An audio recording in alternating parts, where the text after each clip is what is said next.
प्रामुख्याने सिडको मध्ये असलेले अधिकारी मी वारंवार सांगतो नालायकच आहेत, पूर्ण नाही 10% अधिकारी नालायक हे मी ऑन रेकॉर्ड बोलतोय.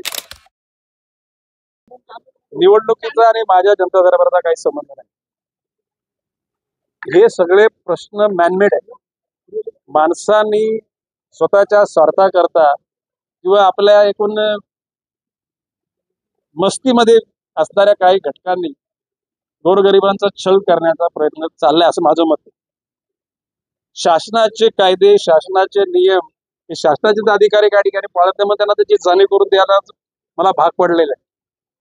प्रामुख्याने सिडको मध्ये असलेले अधिकारी मी वारंवार सांगतो नालायकच आहेत, पूर्ण नाही 10% अधिकारी नालायक हे मी ऑन रेकॉर्ड बोलतोय.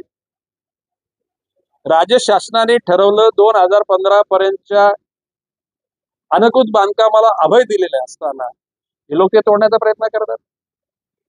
नियम असा निघालाय की सिडको गावठाणाच्या बाहेर नोडमध्ये त्या परिसरातील जी रिझर्व्ह प्राइस आहे त्या रिझर्व्ह प्राइसच्या 15% रक्कम जर सिडकोला भरली तर ती जागा त्या घटकाची होते. असे नियम असताना सुद्धा सिडकोचे अधिकारी लोकांना नोटिसा देऊन भयभीत करीत आहेत आणि त्याबरोबर महानगरपालिकेचे सुद्धा काही नालायक अधिकारी लोकांचे पाण्याचे कनेक्शन खंडित करीत आहेत.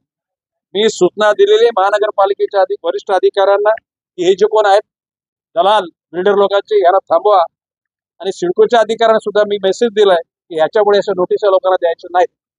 अजय राऊत बोलतायत की गणेश नाईक जाऊ दे ना, आता मला माझ्याविषयी चांगलं बोललेलं सुद्धा मला सांगू नका, वाईट बोललेलं सांग. मी जो आहे तोच आहे. कोणी चांगला बोलल्याने गणेश नाईक चांगला होणार नाही आणि कोणी वाईट बोलल्याने गणेश नाईक वाईट होणार. मी किती सतर्क आहे ना याचं एकच उदाहरण देतोय. कोरोना झाला 2019 ला चीनमध्ये वुहानमध्ये, आपल्याकडे 2020 ला आला, परंतु ह्या भावे थिएटरला 2012 ला ओझोनचा प्रवाह जंतुनाशक होण्याकरता लावलेला आहे. आता तो सिस्टीम मध्ये नाही, तो बाहेर आहे. तुम्ही तर त्या VIP रूम मध्ये जाऊन बघा, ते ओझोन आहे. म्हणजे किती वर्ष अगोदर, 7 वर्ष अगोदर अशा प्रकारचे हवेमध्ये जंतू येतील या गणेश नाईकला या गोष्टीची जाणीव झाली होती आणि ओझोन लावण्याचे आदेश मीच दिले. या ठिकाणी यंत्रणा सतर्क आहे, भारत सरकार सतर्क आहे, महाराष्ट्र सरकार सतर्क आहे, आरोग्य खातं सतर्क आहे आणि सर्व प्रशासनातले सर्व अधिकारी आपापल्या जबाबदाऱ्या समजून या येऊ घातलेल्या कोविडला तिथे बाहेरच्या रोखण्याचं काम केलं जाईल. नोड वाईज, गाव वाईज आणि झोपडपट्टी माझ्या दृष्टिकोनातून 50% फेरीवाले आपल्या शहराचे बाहेरचे, जे आपल्या शहराचे फेरीवाले नाहीत म्हणजे सगळ्यांचे लायसन रद्द करा आणि मग कागदपत्र तपासून परत नवीन लायसन्स द्या. आणि ते एकूण त्याच्यावर कारवाई करण्याच्या पूर्वी आपल्याला टप्प्याटप्प्याने एकेका नोडमध्ये एका सेक्टरमध्ये त्या लोकांसाठी पर्यायी जागा निर्माण करा.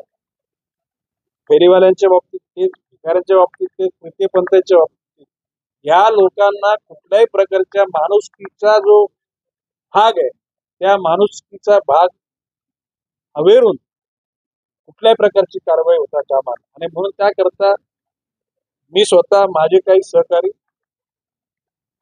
महापालिका आयुक्त त्यांचे सहकारी, पोलीस आयुक्तांचे सहकारी आणि रचनात्मक निर्णय घेऊन त्या ठिकाणी भविष्यकाळामध्ये फेरीवाला मुक्त फुटपाथ, हातगाडी मुक्त रस्ता, भिकारी मुक्त सिग्नल आणि वाहतुकीत काचेवर फटके न मारणाऱ्या तृतीय पंथांच्या पासून मुक्त हा शहराचा भाग, ही माझी रचना आहे आणि मी ते करणार. आता होर्डिंग पॉलिसी, या जाहिरातीच्या पॉलिसीविषयी महाराष्ट्र सरकारला मीच पॉलिसी बनवून महापालिकेची दिली होती.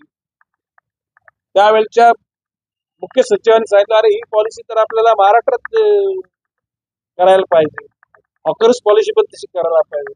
परंतु त्या करता करता नवी मुंबईत बिघडली आणि ती आता काही घटकाने, हे नवी मुंबईमध्ये, इथे नवी मुंबई हे कमवण्याचंच क्षेत्र आहे म्हणून काही लोक आले.